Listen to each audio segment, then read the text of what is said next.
ជំរាបសួរអ្នកទាំងអស់គ្នានឹងថ្ងៃខ្ញុំខត្តយ៉ាងនិងខ្ញុំគួរតែចង់ចែករំលែកទាក់ទងនឹង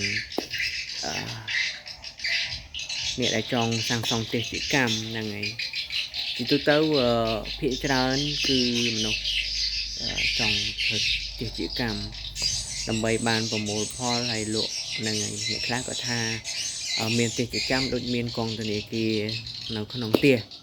អានឹងជាការយកឃើញជាផាតមួយជាផ្នែកមួយអញ្ចឹងបើពុកម៉ែបងប្អូនដែលចង់សាងសង់ទេសចកម្មគឺគួរតែពិភាក្សាជាមួយនឹងអ្នកប្រឹក្សាយោបល់ឲ្យបានច្រើនដងហ្នឹងហើយនឹង research ខ្លួនឯងឲ្យបានច្រើនដងបើសម្រាប់ខ្ញុំសម្រាប់ពុកម៉ែបងប្អូនដែលចង់សាងសង់ទេសចកម្មខ្ញុំលើក two choice ពីរជំរើសទី1គឺពុកម៉ែបងប្អូនដែលមានលុយនឹងឲ្យមានលុយច្រើនអញ្ចឹងគាត់ចង់បានទេសចកម្មដើម្បីសាងសង់ផ្ទះអានឹងគាត់អាចធ្វើទៅបានហ្នឹងហើយប៉ុន្តែការសាងសង់ទេសកម្មគឺដូចមើលថែកូនអញ្ចឹងហ្នឹងហើយលើសកូនទៅទៀតហ្នឹងហើយដោយសារផ្ទះមួយគឺវាមានផលប៉ះពាល់រំខានសត្វរស់នៅនឹងវាមានសត្វល្អិតដែលរំខានទេសកម្មដែរដូចជាមានកន្លាតដូចជាមានទីងចក់ដូចជាមានតក់កែ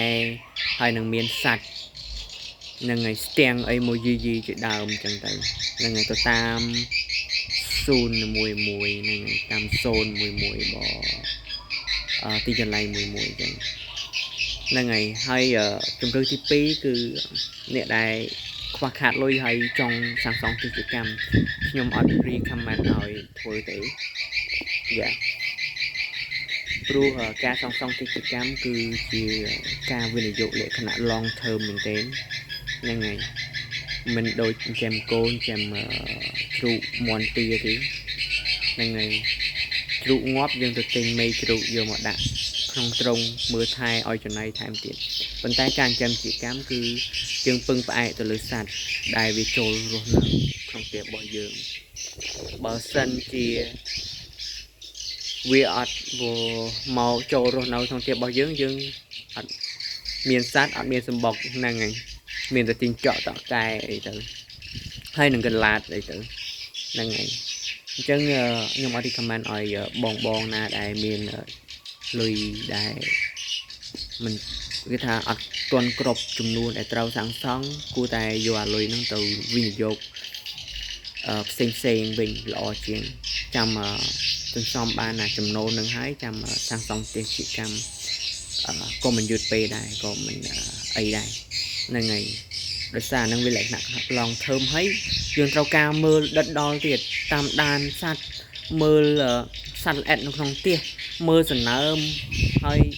អ្វីដែលសំខាន់គឺយើងត្រូវការចំណាយពេលវេលាដើម្បីជិះមកមើលវាសម្អាតវាមើលថែវាហើយយើងបង់ថ្លៃសេវាទៀតដូចជាភ្លើងដូចជាយើងដាក់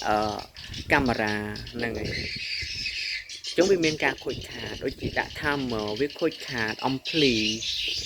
ច្រើនដូចជាម៉ាស៊ីនបូមទឹកអីផ្សេងបងថ្លៃទឹកហ្នឹងហើយប្រចាំខែហ្នឹងហើយទៅតាមខែណាដែលយើងត្រូវការសំណើមច្រើនគឺយើងត្រូវការទឹកដើម្បីផ្គត់ផ្គង់នោះវាច្រើនអញ្ចឹងវាចុះទៅតាមនឹងភ្លើងគឺយើងប្រើសម្លេង24ម៉ោងលើ24ម៉ោងនឹងលើកលែងតែច្រកចូលទេច្រកចូលយើងប្រើតែចាប់ពីម៉ោង6ព្រឹករហូតដល់ម៉ោង6ម៉ោង7ល្ងាចយប់ហ្នឹងវិញហ្នឹងហើយអញ្ចឹងវាបិទអូតូបើខូច timer អញ្ចឹងវាស្រែកដូចគ្នាខាងក្នុងគឺយើងប្រើអាគុយដើម្បី control ពេលវាដាច់ភ្លើងអីយើងប្រើ24ម៉ោងហ្នឹងហើយបត់ភ្លេងបំពេសัตว์កូនសัตว์ហើយនឹងសัตว์នៅក្នុងផ្ទះហ្នឹង yes ការចែករំលែករបស់ខ្ញុំគឺមានច្រើនថែមទៀតប៉ុន្តែខ្ញុំសូមចែករំលែកតែប៉ុណ្្នឹងសិនហើយពេលក្រោយខ្ញុំនឹងធ្វើការshowនឹងឲ្យបង្ហាញទាក់ទងនឹងការធ្វើទេសកម្មការរៀបចំទេសកម្មហើយគម្រោងធ្វើទេសកម្មហើយនឹងការមើលសម្បុកមើលអីផ្សេងទៀតហើយសម្អាតអីផ្សេងទៀតនៅក្នុងផ្ទះអញ្ចឹង បាទខ្ញុំមានតែប៉ុណ្្នឹងទេសូមអរគុណ